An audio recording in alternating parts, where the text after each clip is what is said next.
तो इस टॉपिक के पिछले वीडियो में मैंने 3 मूवीज़ के बारे में बात की थी, जिनमें नाम आता है toxic, Varanasi and Ramayana part 1। And इस वीडियो के कंटिन्यूएशन में मैं 3 और फिल्मों की बात करूंगा, जिसके लिए मैं इक्वली एक्साइटेड भी हूँ एंड इक्वली मुझे डर भी लग रहा है कि क्या ये फिल्म बॉक्स ऑफिस पे वर्क कर पाएगी या फिर नहीं। एंड ऐसा क्यों है, इन सारी चीज़ों के बारे में मैं उन मूवीज़ के नाम के साथ उन सारी चीज़ों को एक्सप्लेन करूंगा। तो इसलिए अगर सिंपल एंड शॉर्ट में बोलूँ तो without any further delay let's start this video. तो चलिए, इस लिस्ट में जो सबसे पहला नाम आता है वो है शाहरुख खान की फिल्म किंग का। अब ये तो हम सब जानते हैं कि साल 2023 में पठान, जवान एंड टंकी देने के बाद अगेन उन्होंने एक तरीके का रिटायरमेंट ले लिया, या फिर कह सकते हैं एक शॉर्ट रिटायरमेंट ले लिया फ्रॉम फिल्म मेकिंग। एंड अपनी अगली प्रोजेक्ट के लिए वो किसी भी तरीके की हड़बड़ी नहीं करना चाह रहे थे। फिर बाद में जब ये न्यूज़ आउट हुई कि शाहरुख खान अपनी बेटी के साथ एक फिल्म लेके आ रहे हैं, जिसमें जो मेन फोकस होगा वो शाहरुख खान की बेटी सुहाना खान पर ही होगा। बाकी उस फिल्म में जो शाहरुख खान होने वाले हैं उनका एक तरीके का कैमियो या फिर कह सकते हैं एक्सटेंडेड कैमियो का रोल होगा। एंड स्टार्टिंग में इस फिल्म को डायरेक्ट करने वाले थे सुजॉय घोष। जहाँ पर इस डायरेक्टर की बात की जाए तो इन्होंने काफ़ी अच्छी फिल्में दी हैं बॉलीवुड को, खास करके when it comes to crime and thriller kind of movies. इसलिए ये देखना काफ़ी ज़्यादा एक्साइटेड होता है कि जब शाहरुख खान सुजॉय घोष के साथ आ रहे हैं एक मूवी में, तो इस बार वो किस तरीके का फिल्म ऑडियंस को परोसने वाले हैं। और देखो ना, अगर हम इस चीज़ को कंसिडर करें तो ये एक बहुत ही बोल्ड मूव होता है, क्योंकि आज के टाइम पे जितने भी स्टार्स हैं, एंड जैसा मैंने कई सारे वीडियो में कहा है कि आज के वक्त पे कॉम्पिटिशन बहुत ज़्यादा स्टिफ हो चुका है। तो मल्टीपल एक्टर्स जिन्होंने लाइक साउथ इंडियन इंडस्ट्री से इंडियन सिनेमा की पैन इंडिया की रीच को पहुंचाया था, या फिर खुद को पैन इंडिया में सबसे ज्यादा सक्सेसफुल करवाया था, जिनमें नाम आते हैं रॉकस्टार यश, पुष्पा के अल्लू अर्जुन एंड हमारे प्रभास का। तो अगर उनकी अगली फिल्मों की तरफ आप नजर डालोगे तो उनका कोलैबोरेशन ऐसे डायरेक्टर्स के साथ देखने को मिल रहा है जो कि बड़ी बड़ी फिल्में बनाने के लिए ही जाने जाते हैं। बट वही शाहरुख खान क्या चूज किया, एक ऐसी फिल्म बनाने का और एक ऐसे डायरेक्टर के साथ काम करने का जो कि मास फिल्में बिल्कुल भी नहीं बनाते हैं। एंड जहां तक अगर सुजॉय घोष को देखा जाए तो उन्हें लेकर ये प्रोजेक्ट एक बहुत ही पॉजिटिव वे में आगे बढ़ रहा था, लेकिन फिर बीच में न्यूज़ आई कि शाहरुख खान का जो रोल है उसे एक्सटेंडेड कैमियो से और बढ़ाकर इस फिल्म में एक अच्छा खासा इंपॉर्टेंट रोल के तौर पे तब्दील कर दिया गया है।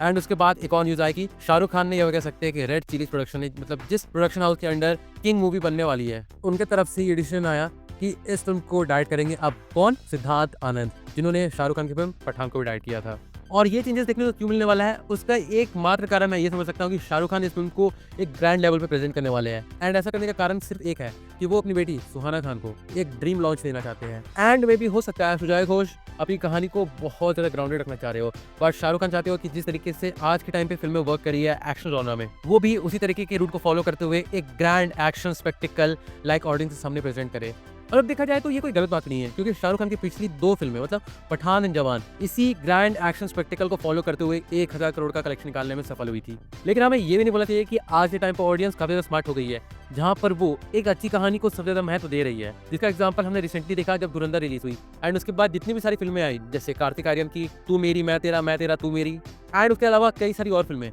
उन सभी को धुरंधर ने टोटली एंड कंप्लीटली डिफीट कर दिया at the box office. But फिर भी चलो, हम वेट करते हैं जब तक इस फिल्म का कोई ऐसा मटेरियल आउट ना हो जाए जिसे देखने के बाद हम कह सके कि हाँ, लग रहा है कि सिद्धार्थ आनंद ने अगेन इस पर मेहनत की है। और देखो, यहाँ पर मैं किंग के टाइटल, टीजर रिवील या फिर जो भी उसे कह लो, उसे मैं इंक्लूड नहीं करना चाहूंगा, क्योंकि उसे लेकर मेरा जो ओपिनियन बना है वो बस इतना ही कि उसे शाहरुख खान के बर्थडे के मौके पर लॉन्च कर दिया गया था, क्योंकि शाहरुख खान के बर्थडे के अलावा ऐसा कोई और बेहतर मौका नहीं हो सकता इस फिल्म को अनाउंस करने का। इसलिए मैं यही कहूंगा कि आगे चलिए हम थोड़ा वेट कर लेते हैं, एंड जब फिल्म का कोई ऑफिशियल टीजर या फिर ट्रेलर आएगा तो इस फिल्म के बारे में हम और अच्छी तरीके से बात करेंगे। But for the time being let's just wait and hope for the best. चलिए हम इस लिस्ट में आगे बढ़ते हैं एंड बात करते हैं इस लिस्ट की दूसरी मूवी की, और उस मूवी का नाम है बैटल ऑफ गलवान। अब देखो, जैसा मैंने बताया, शाहरुख खान के बर्थडे पे किंग का टाइटल रिवील किया गया था, वो भी एक वीडियो के थ्रू। तो इस चीज पे सलमान खान भी कैसे पीछे रह सकते थे, तो उनके भी बर्थडे के अराउंड रिलीज किया गया बैटल ऑफ गलवान, जो कि सलमान खान की नेक्स्ट मूवी होने वाली है, उसका पहला टीजर या फिर उसे हम कह सकते हैं फर्स्ट एवर लुक। और देखो,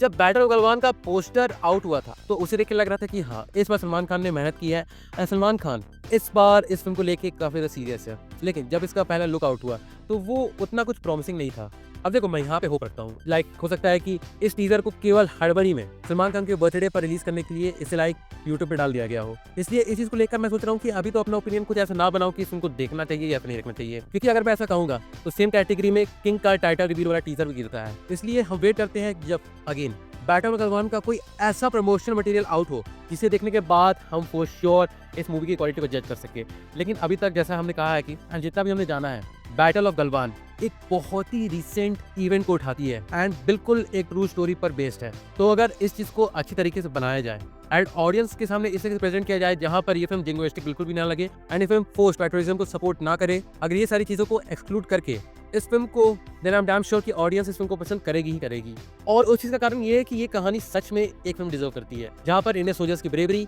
एंड जिस वक्त पे पूरा देश या फिर हम कह सकते हैं पूरी दुनिया कोविड के चंगुल में थी, तो उस वक्त इंडियन सोल्जर्स गलवान वैली में एक ऐसा संघर्ष कर रहे थे जिसके बारे में हमें शायद कभी भी नहीं पता चल पाता अगर ये लड़ाई चाइना जीत जाती तो। और इस चीज़ का हमें एक बहुत ही भारी भुगतान भी भरना पड़ता, जहाँ पर आगे इंडिया के एक बहुत बड़े लैंड सेगमेंट को ऑक्यूपाई कर लेता। Because of the bravery of Indian soldiers ऐसा कुछ भी नहीं हुआ, लेकिन इस क्लैश में 20 इंडियन सोल्जर्स भी शहीद हो गए। अब देखो आगे जब ये फिल्म बनेगी एंड ये फिल्म जब थिएटर में रिलीज होगी, तो मैं ये फॉर श्योर कह सकता हूँ कि इस फिल्म को लेकर कॉन्ट्रोवर्सी इंटरनेशनल लेवल की होने वाली है, क्योंकि आज तक चाइना इस बात से डिनाई करते आया है कि हमने ऐसा कोई भी क्लैश नहीं किया था इंडियन सोल्जर्स के साथ, वो भी गलवान वैली में। बट सलमान खान जो कि इंडिया के one of the biggest stars of all time है, जब वो इस चीज़ पर फिल्म लेके आ रहे हैं तो डेफिनेटली इस चीज़ के बारे में बात इंटरनेशनल लेवल पे होगी। इसलिए एट द एंड मैटर ये करता है कि इस फिल्म को इस तरीके से बनाया जाए, ये इस फिल्म के जरिए इंडिया अपनी सॉफ्ट पावर को यूज करते हुए इंटरनेशनली इस चीज को अच्छी तरीके से बता सके कि हाँ ये लड़ाई हुई थी,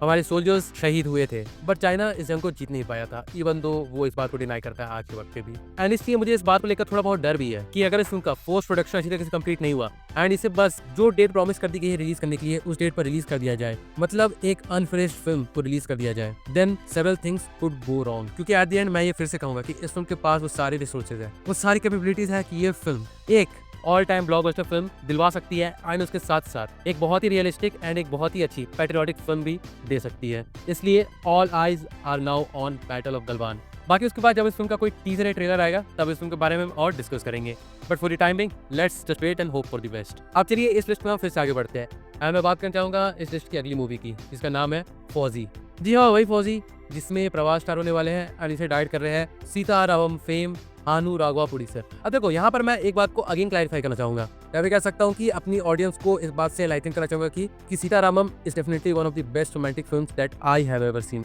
उस फिल्म में दोनों लीड एक्टर्स की एक्टिंग, उस फिल्म में सपोर्टिंग एक्टर्स का रोल, उस फिल्म की सिनेमेटोग्राफी, उस फिल्म का म्यूजिक, उस फिल्म में कैरेक्टर्स जिस तरीके से एक मिस्ट्री का भी इन्वायरमेंट बनाए रखते हैं, वो सारी चीज़ें इस फिल्म को एक बहुत ही अच्छी फिल्म बना रही थी। हाँ, अगर देखा जाए तो फिल्म का जो आखिरी सेगमेंट था वो थोड़ा ऐसा लग रहा था कि डायरेक्टर को कोई एक बेटर आइडिया नहीं मिल रहा था इस फिल्म को एंड करने का, तो उन्होंने फिल्म को बस हड़बड़ी में खत्म करने के लिए फिल्म को इस तरीके से एंड किया कि फिल्म की एंडिंग की 15 से 20 मिनट एक बहुत ही एब्सर्ड या हम कह सकते हैं कि ऑड फीलिंग को बयां कर रही थी। वहीं दूसरी तरफ जब आप फिल्म के फर्स्ट हाफ या फिर सेकंड हाफ के भी कई सारे सीन्स को देखते हो तो वो एक तरीके की सेटिस्फाइंग फीलिंग दे रही थी, इवन दो फिल्म में मेजॉरिटी पार्ट्स ट्रेजेडी वाले भी थे, लेकिन उसके बावजूद भी देखो अगर मैं इसको डिफाइन करूँ तो ये फिल्म अपने आखिरी 20 मिनट को छोड़ के एक बहुत ही स्वीट ट्रेजेडी इन दोनों टोन को कैरी करती है, जो इस फिल्म को ओवरऑल एक बहुत ही सेटिस्फाइंग फिल्म बनाती है। इसलिए जब ये अनाउंस हुआ कि प्रवास हानू राघवापुड़ी सर के साथ अपनी एक फिल्म को लेकर आ रहे हैं, तब मैं काफी एक्साइटेड हो गया, क्योंकि इवन दो प्रवास को आज के टाइम पे जो भी ऑडियंस है वो एक्शन फिल्मों में ज्यादा देखने के लिए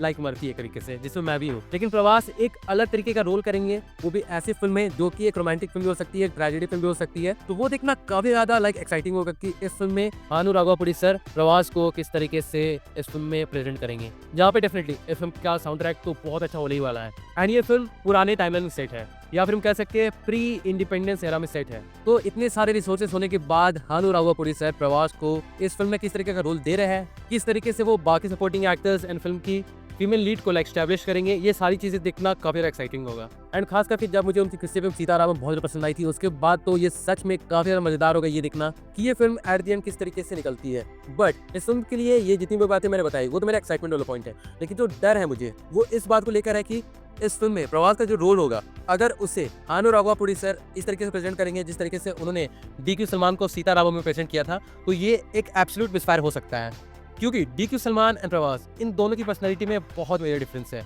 एंड आप खुद इमेजिन करो कि अगर प्रवास सीतारामम में होते एंड वो DQ सलमान की जैसी एक्टिंग कर रहे होते तो क्या वो जचते? बिल्कुल भी नहीं, क्योंकि हर एक्टर का एक पर्सनालिटी होता है, हर एक्टर का एक ऑरा होता है। जहाँ पर DQ सलमान सीतारामम में एक्ट करते हुए क्यूट, इनोसेंट, ये सब चीज लग रहे थे, बट अगर यही सेम ट्रेट को सीतारामम से उठा के फौजी फिल्म में डाल दिया जाए तो आई एम सॉरी टू से दिस बट वो क्रिंज फील देगा। और देखो ये चीजें तो बहुत ही कॉमन है कि जब कोई डायरेक्टर की फिल्म बहुत बड़ी हिट हो जाती है तो वो अपनी अगली फिल्म में चाहे तो किसी तरीके से अपनी पिछली सक्सेसफुल फिल्म की लाइक कहानी को एक तरीके से रेप्लिकेट करने की कोशिश करता है, या फिर पिछले सक्सेसफुल फिल्म के कैरेक्टर्स को या फिर कैरेक्टर्स के ट्रेट को अपनी अगली फिल्म के कैरेक्टर्स के ट्रेट में डालने की कोशिश करता है। और जब ऐसी चीजें होती है तो वो कहानी के साथ नहीं जा पाती है एंड एट द एंड हमें क्या देखने को मिलता है, एक एब्सोल्यूट मिसफायर। तो मेरे पास यही होप है कि इस फिल्म में प्रवास के साथ हाथ हो रहा हुआ प्रोड्यूसर कुछ ऐसा करे जिसे सबसे पहले हमने कभी ना देखा हो। एंड दूसरी ये चीज कि भले ये फिल्म एक रोमांटिक या फिर ट्रेजेडी फिल्म हो, लेकिन फिर भी प्रवास के कैरेक्टर को इस तरीके से बुना जाए इस फिल्म में कि ये फिल्म प्रवास की पोटेंशियल एज एन एक्टर को भी बहुत अच्छी तरीके से हाईलाइट करे।